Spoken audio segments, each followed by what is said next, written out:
Wow, what a beautiful day. And we're going to read Wow, It's Great Being a Duck. This is by Joan Rankin. Wow, it's great being a duck. And there's that mama duck. And I can see there's one last egg that hasn't hatched yet. Lily was the last born, the last to hatch, and the smallest and skinniest. All the other ducklings had already left the nest when at last Lily's egg began to crack. Lily peeped out. She saw her mother's eye. Then she saw her mother's feathers and her mother's feet. Crash! Lily fell out of her egg into the big world. Lily's mother was very proud. She wanted everyone to admire Lily. Come swim, quacked Lily's older brothers and sisters. Come along, Lily, coaxed Mother Duck. You must learn to swim, or Furry Legs, Longtail, Sharp Snout, Pink Tongue Fox will gobble you up. But Lily did not want to take her feet off the ground. I told you I'd drown. So, while her brothers and sisters were swimming and diving, Lily practiced walking. Plump, plump, one foot after the other, into the dark green forest she walked. Along the long and winding path she went until she met Mr. Furry Legs. What's a nice little duck like you doing in the dark green forest? Asked Mr. Furry Legs. I'm walking, replied Lily proudly. You are very small and skinny, remarked Mr. Furry Legs. I will show you where you can eat tender nasturtium leaves. You need fattening up. Lily ate so many nasturtium leaves she could hardly waddle home. A week later she met Mr. Furry Legs Longtail. My, you do walk well for a duck, said Mr. Furry Legs Longtail. Thank you, said Lily. I shall never take my feet off the ground. It's far too dangerous. I love walking too, said Mr. Furry Legs Longtail. Let's stroll together in the forest, and I'll show you some tasty things for a growing duck like you to eat. Lily ate many wild berries. She ate until her beak turned purple. She ate until her feathers turned purple. How do you feel? Asked her new friend. Fat, replied Lily.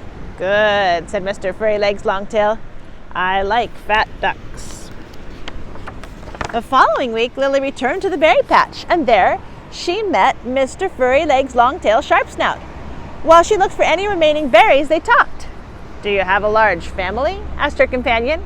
Oh, yes, said Lily. I have lots of big brothers and sisters. Really? Then I must show you where to find snails. I believe they're very good for making ducks big, strong, and fat. The snails were so tasty, so absolutely scrumptious, Lily stayed until she'd eaten every one. Do bring your brothers and sisters next time, called Mr. Furry Legs Longtail Sharpsnout. Okay, said Lily, but they can't walk as quickly as I can. And off she waddled, her tail dragging on the ground. The next week, Mr. Furry Legs Longtail Sharpsnout Pink Tongue came walking along the forest path. There he found Lily sitting alone on the path, sobbing. Why are you crying all by yourself? He asked. My family has flown away to a bigger pond, she wailed. Oh dear, I was hoping to have a party with all of you, but why don't you come along with me? Lily stopped crying. You are kind, she sniffed as she got up to follow her new friend into the dark green forest. Hurry, you really must walk a little faster, said Mr. Furry Legs Longtail Sharpsnout Pink Tongue, licking his lips. How rude, thought Lily, resting for a while. Come on, he snarled at her. Just who does he think he is? Quacked Lily, looking up. She glared at his furry legs. She studied his long tail. She observed his sharp snout. She goggled at his pink tongue, slipping across a row of needle-sharp teeth.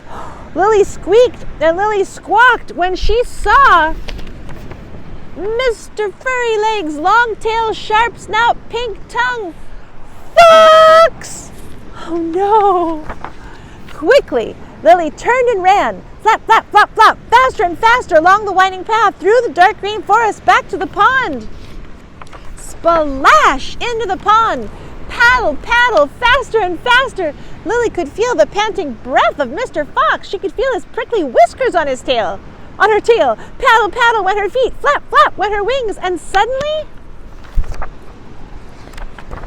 she was flying up, up over the pond, up over the trees, right out of the reach of Mr. Fox. Up over the hills and onto the other side. Below, in the big pond, she saw her family. Down she glided and landed just like an expert. Look, look, quacked her brothers and sisters. Hey, Lily, we thought you could only walk. So did I, said Lily, but now I can do everything. And she could.